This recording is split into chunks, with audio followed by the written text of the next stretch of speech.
¿Qué tal? Sean bienvenidas y bienvenidos a También Opinamos. ¿Cómo están? Nos da mucho gusto saludarlos aquí en Torre Reforma, donde hoy conversaremos con el licenciado Aristóteles Núñez, quien, como ustedes saben, fue jefe del SAT y ahora pues escribe en Excelsior. Y bueno, pues vamos a conversar de varios temas de la agenda nacional y a lo mejor hasta más a tiempo internacional. ¿Cómo está? Bien, José Luis, ¿ustedes? Pues muy bien.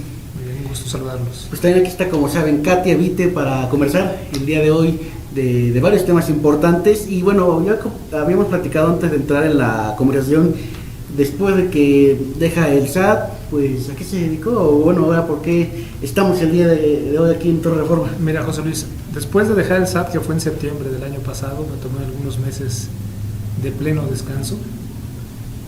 Tuve la oportunidad de visitar a mis hijos, a la familia, estar con ellos por lo menos un mes y medio completo.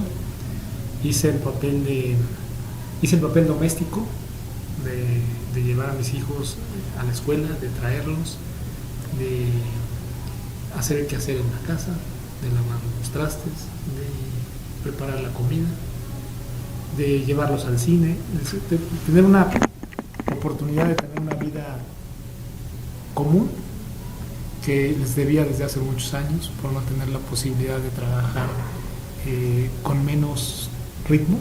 Tenía un trabajo que me obligaba a estar 12 horas en la oficina y me perdí mucho tiempo de convivencia con mis hijos y traté de recuperarlo.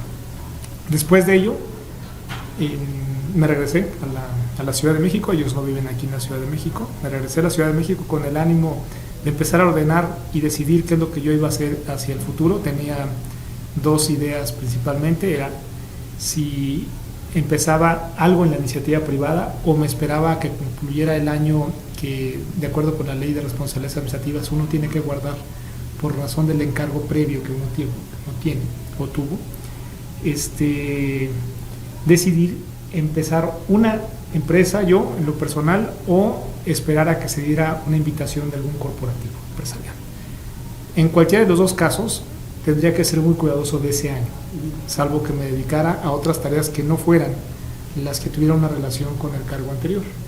Nada financiero, nada fiscal, nada con economía, pero sí podía empezar a hacer algunas otras cosas como tecnología, por ejemplo. Y surgió una invitación de un mexicano, empresario mexicano, que me invita a trabajar en Excelsior, escribiendo, y eventualmente o esporádicamente, de acuerdo a la coyuntura, dar unas entrevistas en Grupo Imagen. Y así es como empecé. Después empezó un proyecto de diagnóstico tecnológico en un banco, y eso dio lugar a que naciera una empresa. Se llama Prácticas Simples, es una sociedad civil, tiene su sede aquí en el piso 15 de Torre Reforma, y aquí estamos. Precisamente por eso llegamos a esta torre, tenemos aquí nuestras oficinas.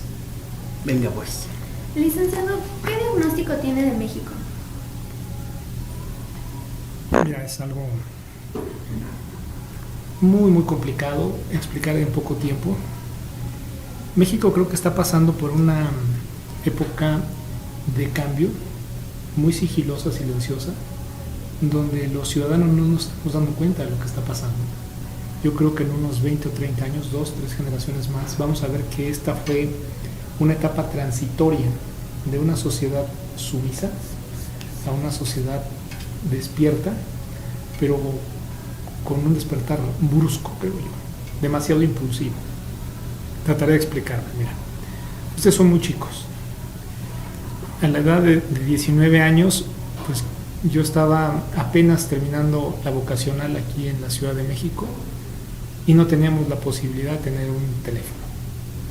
Y no hablo del teléfono celular, hablo del teléfono la línea dura.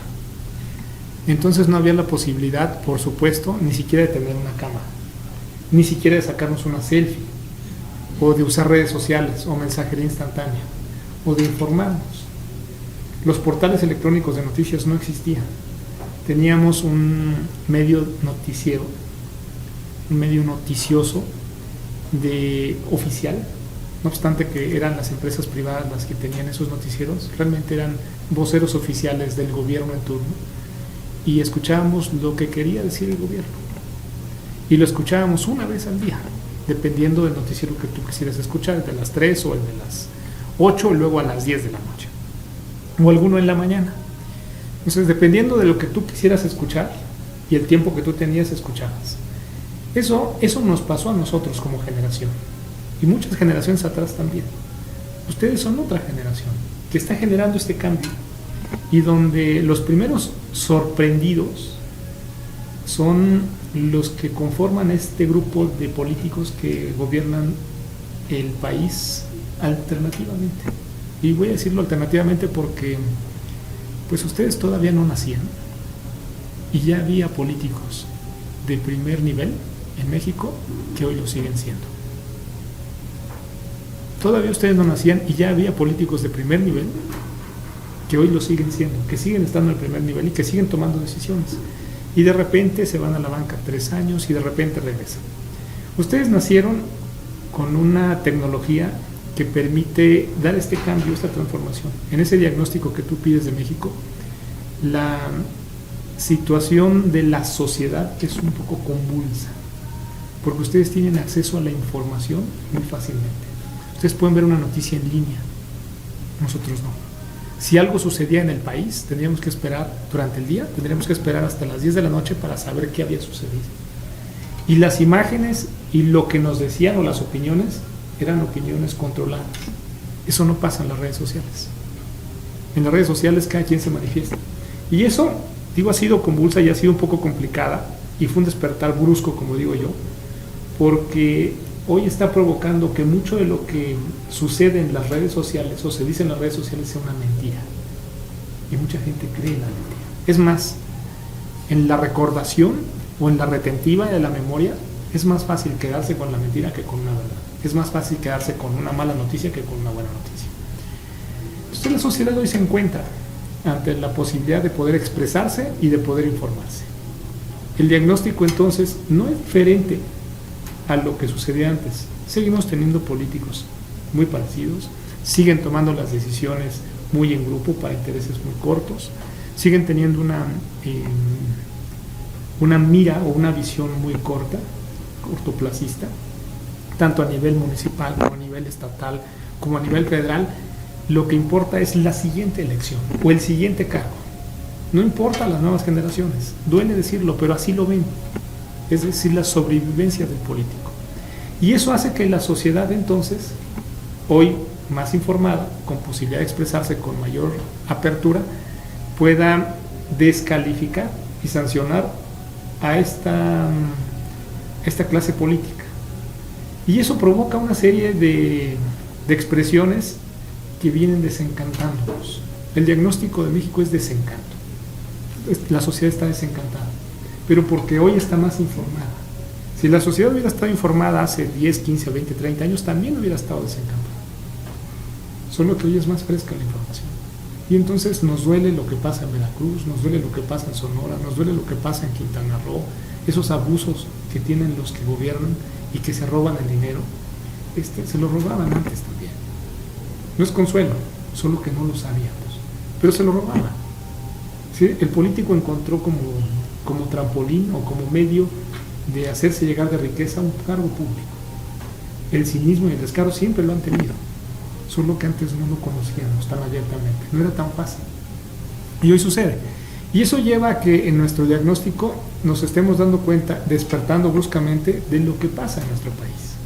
Sin embargo, esta transformación o esta transición que se está dando ahorita, yo creo que todavía nos va a alcanzar unos 5 o 6 años más para empezar a evaluar qué es lo que está sucediendo en México. Sí, es un despertar, pasas de una sociedad sumisa a una sociedad despierta, de una sociedad conformista a una sociedad exigente, de una sociedad calma, quieta, a una sociedad convulsa. Y lo tienen que aquilatar los de la clase política. Económicamente hemos sufrido crisis constantemente, últimamente no. Yo creo que un gran trabajo hizo el presidente Zedillo. Fue el primer presidente que blinda la economía, que dijo no voy a entregar una administración para que después haya una crisis. Él la recibió con una crisis y las administraciones anteriores también sucedían crisis y él la blinda. Los últimos 2 o 3 años que se encarga el presidente Zedillo en la administración fue para blindar la economía y poder entregar una economía pujante, y así la recibe Vicente Fox. Y Vicente Fox hace algo parecido. Desafortunadamente tuvo muchísimos ingresos Vicente Fox por el tema del petróleo que no supo utilizar, que no supo canalizar a un fondo de reserva de ahorro, como deberíamos de tenerlo todos. Y cuando tienes mayores ingresos deberías de ahorrar, pero luego nos emborrachamos y nos lo gastamos en la primera fiesta. Y así sucedió en la época de Vicente Fox. Luego viene una época de continuidad en el PAN con Felipe Calderón, donde su eje central de acción fue la lucha contra el crimen organizado.